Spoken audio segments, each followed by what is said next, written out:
नमस्कार दोस्तों, स्वागत है हमारे YouTube channel medical and engineering classes पर। तो आज का टॉपिक है मानव हृदय, ह्यूमन हार्ट, टॉप 50 क्वेश्चन।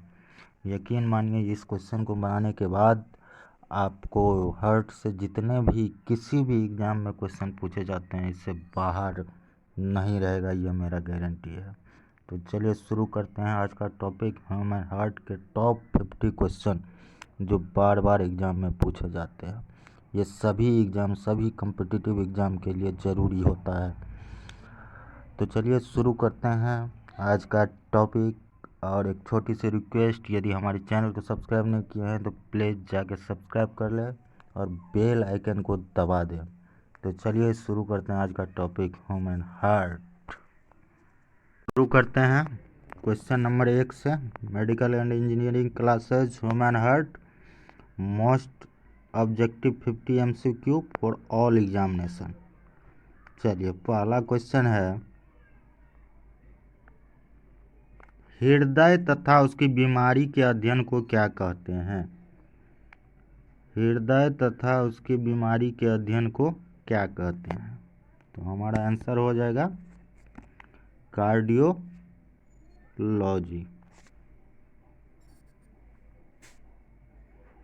और जान लीजिए हेपेटोलॉजी। हेपेटोलॉजी का मतलब होता है जितने भी रेप्टाइल होते हैं, जो रेंगने वाले जंतु, जीव जंतु, जैसे मेढक, स्नेक, क्रोकोडाइल, जो भी होते हैं उसे कहते हैं हेपेटोलॉजी। उसमें अध्ययन की स्टडी किया जाता है। ऑस्टियोलॉजी तो जानवे करते हैं, बोन्स का स्टडी होता है इसमें। तो हृदय तथा उसकी बीमारी के अध्ययन को क्या कहते हैं? कार्डियोलॉजी। चलते हैं नेक्स्ट क्वेश्चन की तरफ। क्वेश्चन नंबर 2, सामान्य वयस्क मनुष्य के हृदय का वजन कितना होता है? तो हमारा आंसर हो जाएगा सी, 300 ग्राम। सामान्य वयस्क मनुष्य के हृदय का वजन 300 ग्राम होता है। चलते हैं नेक्स्ट क्वेश्चन की तरफ।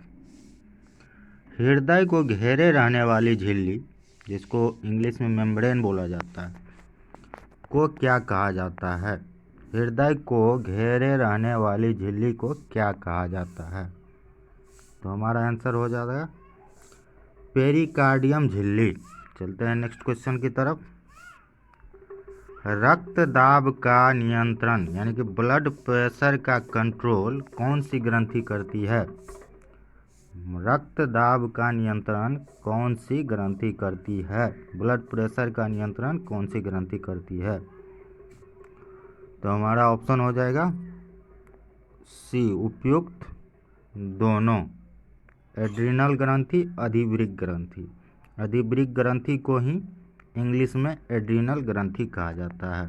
चलिए नेक्स्ट क्वेश्चन की तरफ। क्वेश्चन नंबर 5 है, हृदय का रुधिर दाब यानी कि ब्लड प्रेशर किस यंत्र द्वारा मापा जाता है? बहुत इजी क्वेश्चन है। तो इसका आंसर हो जाएगा बी, स्फिगोनोमोनोमीटर। अब देखिए, आमीटर से क्या नापा जाता है? विद्युत का। थर्मोमीटर से क्या नापा जाता है? फीवर। चलिए नेक्स्ट क्वेश्चन की तरफ चलते हैं। क्वेश्चन नंबर 6, ये तो सबको पता होगा कि एक सामान्य वयस्क व्यक्ति का ब्लड प्रेशर कितना होता है, रुधिर दाब? तो 120/80। चलिए नेक्स्ट क्वेश्चन, क्वेश्चन नंबर 7, प्रथम हृदय ध्वनि को क्या कहते हैं? जैसे हृदय क्या करता है, धक धक धक धक जो करता है, उसमें एक ध्वनि उत्पन्न होती है। उसमें प्रथम ध्वनि को क्या कहते हैं? लब। और दूसरे ध्वनि को क्या कहते हैं? डब। लब डब करते रहता है। तो 7 का मेरा आंसर हो जाएगा ए। चलिए नेक्स्ट क्वेश्चन।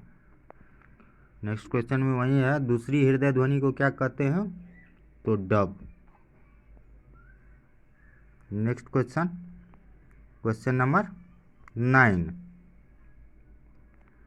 हृदय की ध्वनि सुनने या हृदय के धड़कन को किस यंत्र के द्वारा मापा जाता है?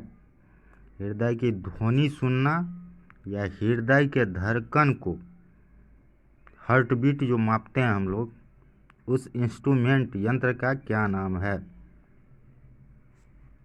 तो हमारा आंसर हो जाएगा स्टेथोस्कोप, जिसको हम लोग अपनी भाषा में आला भी बोलते हैं, कि आला लगा के धड़कन सुनो। चलिए आगे निकलते हैं।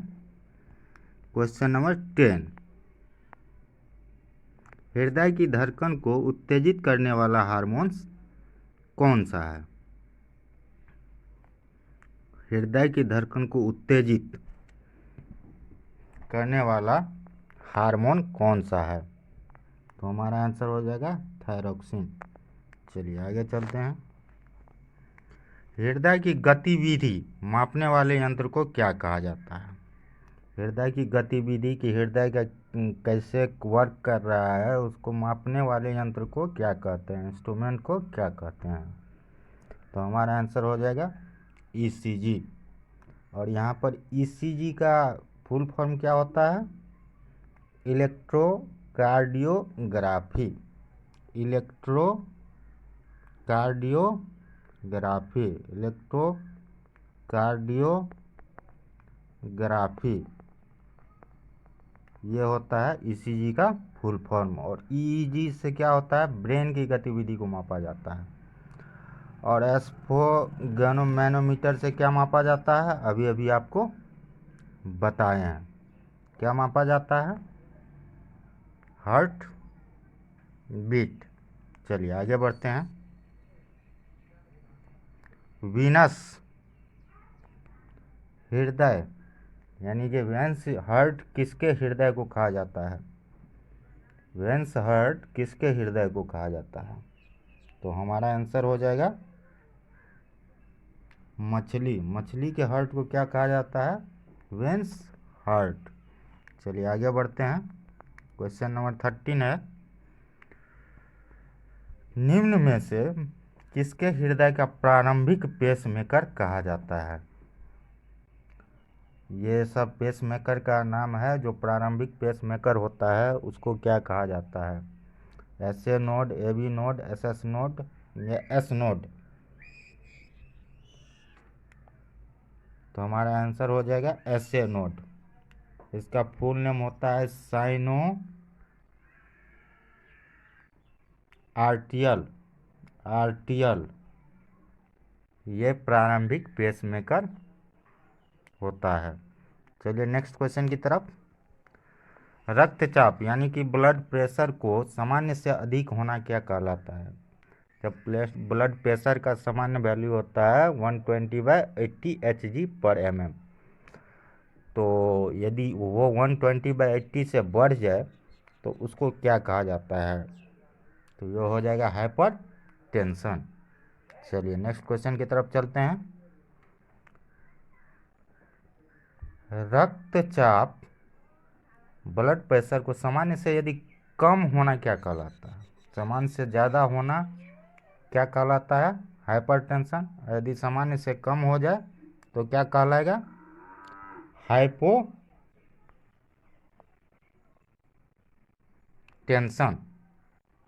क्या कहलाएगा? कम हो जाएगा तो हाइपोटेंशन। चलते हैं नेक्स्ट क्वेश्चन की तरफ।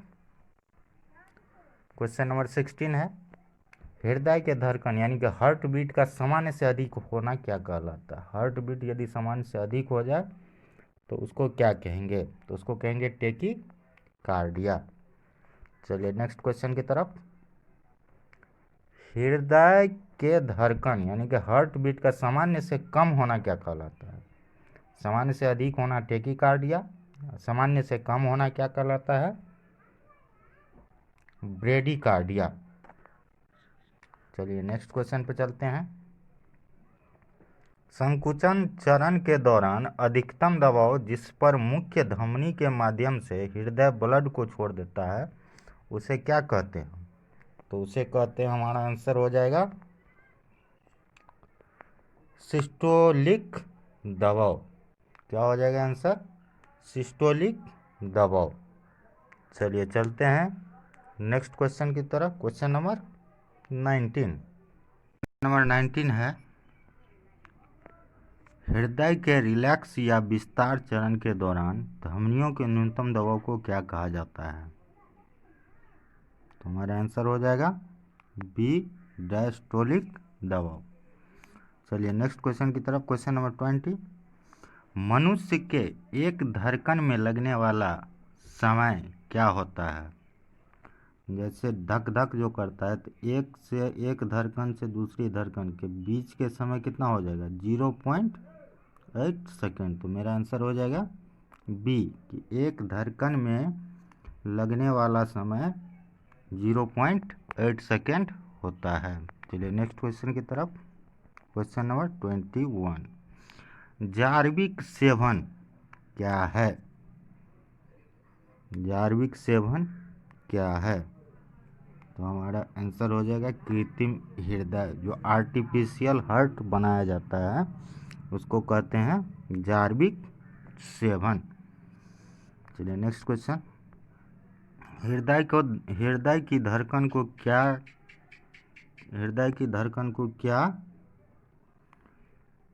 कहा जाता है? हृदय की धड़कन को क्या कहेंगे?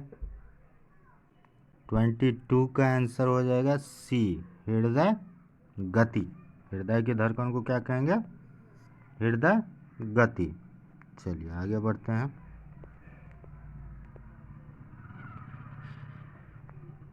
हृदय से रक्त को शरीर के विभिन्न अंगों तक ले जाने का कार्य कौन करता है? हृदय से रक्त को, मतलब हार्ट में जो ब्लड रहेगा तो विभिन्न अंग तक कौन ले जाएगा? तो धमनियाँ या आर्टरीज। धमनियाँ का नाम ही आर्टरीज होता है। एग्जाम में कुछ भी पूछ सकता है, या तो हिंदी में भी रह सकता है या तो इंग्लिश में भी रह सकता है। तो बायोलॉजी जो है जो हिंदी इंग्लिश का मिक्सचर है, कुछ भी पूछ सकता है। तो धमनियाँ का इंग्लिश ही हो गया आर्टरीज। तो इसमें ऑप्शन आंसर हो जाएगा उपयुक्त दोनों।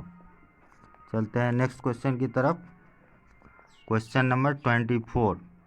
विभिन्न अंगों से रक्त को हृदय में वापस लाने का कार्य कौन करता है? विभिन्न अंगों से, सभी अंग से जो हार्ट में ब्लड जाता है तो उसको क्या कहते हैं? वेंस, शिराएँ। शिराएँ को ही वेंस बोला जाता है। तो उसको, इसका आंसर क्या हो जाएगा? उपयुक्त दोनों। क्वेश्चन नंबर आते हैं 25।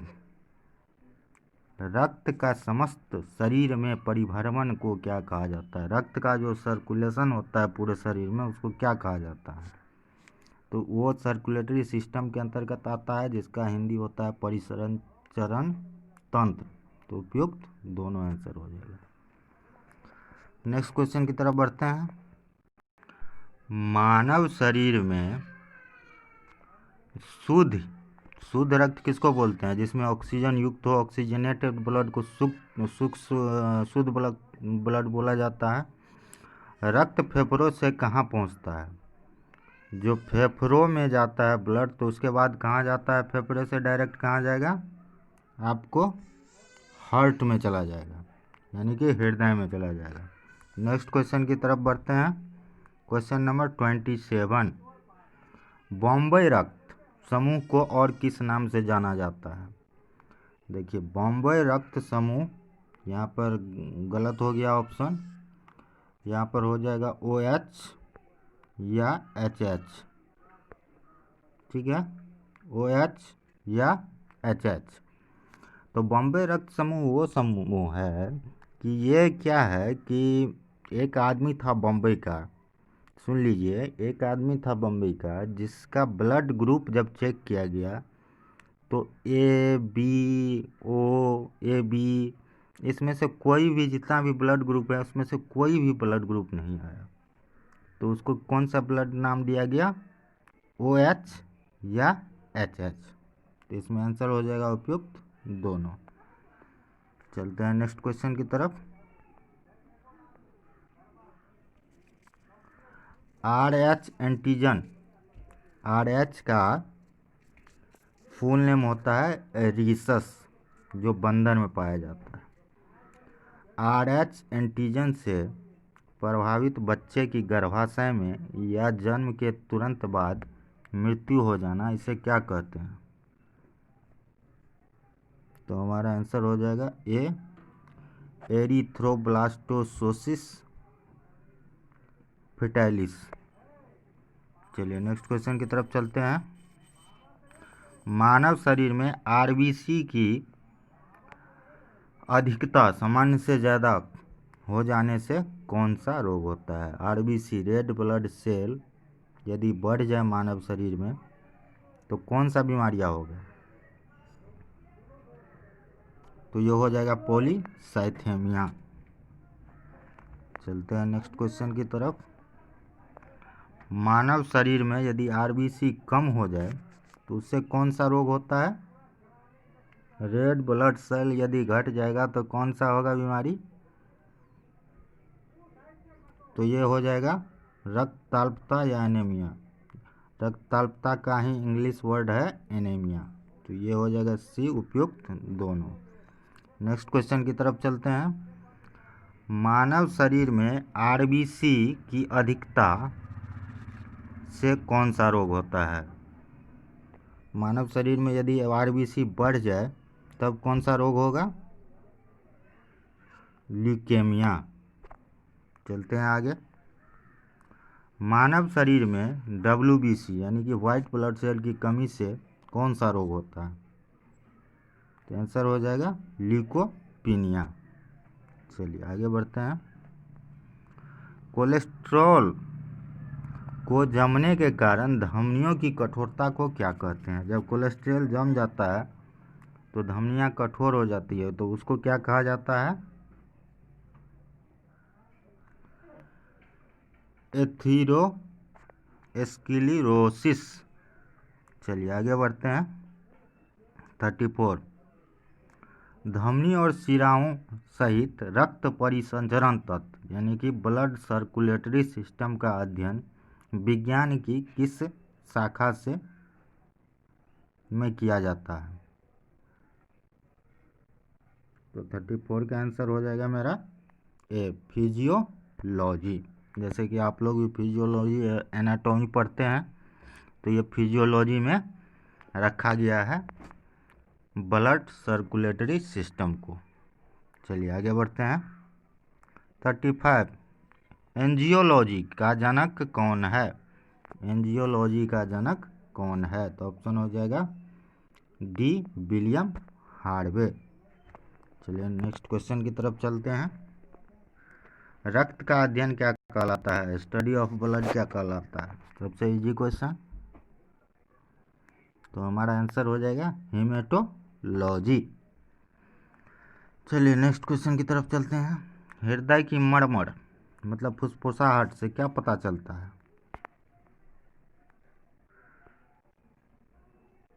तो हमारा आंसर हो जाएगा सी, दोषपूर्ण कपाट या बल्ब का पता चलता है। चलिए आगे बढ़ते हैं। ये तो सबसे इजी क्वेश्चन है। मनुष्य का हृदय 1 मिनट में कितनी बार धड़कता है? 72। नेक्स्ट क्वेश्चन की तरफ चलते हैं। मानव हृदय में कितने कोष्ठक होते हैं? ये भी इजी है, 4। अब आगे बढ़ते हैं। मानव हृदय में कितने बल्ब होते हैं? मानव हृदय में कितने बल्ब होते हैं? तो 4 बल्ब होते हैं, यानी कि चैम्बर भी 4 होता है, चैम्बर भी 4 होता है और बल्ब भी 4 होता है। आगे बढ़ते हैं। Question number 41। मछलियों के हृदय में कौन सा रक्त बहता है? तो मछलियों के हृदय में कौन सा रक्त बहता है? अशुद्ध यानी कि डीऑक्सीजिनेट ब्लड मछलियों के शरीर में बहता है, यानी कि अशुद्ध बहता है जिसमें ऑक्सीजन नहीं होता है। चलिए आगे बढ़ते हैं। मगरमच्छ के हृदय में, बहुत इंपॉर्टेंट क्वेश्चन है, मगरमच्छ के हृदय में कितने कोष्ठक होते हैं, यानी कि कितने चैम्बर होते हैं मगरमच्छ के हृदय में? तो आंसर हो जाएगा 4। चलते हैं आगे। मछली के हृदय में कितने कोष्ठक होते हैं, यानी कि कितने चैम्बर होते हैं? मछली के हृदय में कितने चैम्बर होते हैं? आंसर हो जाएगा 2। और आगे बढ़ते हैं। डॉल्फिन व बुल्लू व्हेल के हृदय में कितने कोष्ठक होते हैं, कितने चैम्बर होते हैं डॉल्फिन व बुल्लू व्हेल के हार्ट में? तो आंसर हो जाएगा 4। आगे बढ़ते हैं। सर्वाधिक हृदय कोष्ठक किसमें होता है? सबसे ज़्यादा चैम्बर, हार्ट चैम्बर किसमें होता है? तो ये होता है कॉकरोच में। इसमें 13 चैम्बर होता है, 13 चैम्बर होता है। कॉकरोच में कितने चैम्बर होते हैं? 13 चैम्बर, सबसे ज़्यादा। चलिए आगे बढ़ते हैं। Question number 46। मेढक व सर्पों का हार्ट में कितने चैम्बर होते हैं? मेढक या सर्प के हार्ट में कितने चैम्बर होते हैं? तो हमारा आंसर हो जाएगा 3। चलिए आगे बढ़ते हैं। ईसीजी, ईसीजी किसकी गतिविधि को दर्शाता है? ईसीजी से सबसे पहले तो क्या होता है? ईसीजी का फुल फॉर्म इलेक्ट्रोकार्डियोग्राफी। तो ईसीजी की गतिविधि को क्या दर्शाता है, उससे क्या पता चलता है ईसीजी से? तो हमारा आंसर हो जाएगा हृदय की गतिविधि का पता चलता है। चलिए क्वेश्चन नंबर 48। विश्व में प्रथम हृदय प्रत्यारोपण 3 दिसंबर 1967 को किसके द्वारा किया गया था? तो हमारा आंसर हो जाएगा क्रिस्टियन बर्नार्ड के द्वारा। चलिए नेक्स्ट क्वेश्चन, क्वेश्चन नंबर 49। हृदय का मुख्य कार्य क्या होता है? तो हृदय का मुख्य कार्य होता है रुधिर को विभिन्न अंग तक पंप करना, यानी कि रुधिर को क्या करता है? विभिन्न अंग तक पहुंचाता है, ब्लड को विभिन्न सभी ऑर्गन तक पहुंचाता है। कौन पहुंचाता है? तो हार्ट पहुंचाता है। और हार्ट को कौन ब्लड देता है? जैसे धमनी है आर्टरीज, तो आर्टरीज क्या करता है? ऑक्सीजन देता है। और वेंस क्या करता है? वेंस पहले क्या करता है? फेफड़ा में जाता है वेंस के द्वारा डीऑक्सीजनेट ब्लड, यानी कि अशुद्ध रक्त। और फेफड़ा क्या करता है? ब्लड को प्योरीफाई करके हार्ट में डालता है ऑक्सीजनेट ब्लड, यानी कि आर्टरीज डालता है, हृदय में जाता है। वो कौन सा ब्लड होता है? Pure blood. और प्योर ब्लड हृदय क्या करता है? सभी ऑर्गन्स में पंप करता है, यानी कि देता है सभी ऑर्गन्स को। चलिए आगे बढ़ते हैं। Question number 50। फेफड़ों से रक्त को हृदय तक पहुंचाने का कार्य कौन करता है? हमारा आंसर हो जाएगा पल्मोनरी सीरा, यानी कि पल्मोनरी वेन। चलिए तो ये था 50 question. Thank you for watching this video. Thank you very much.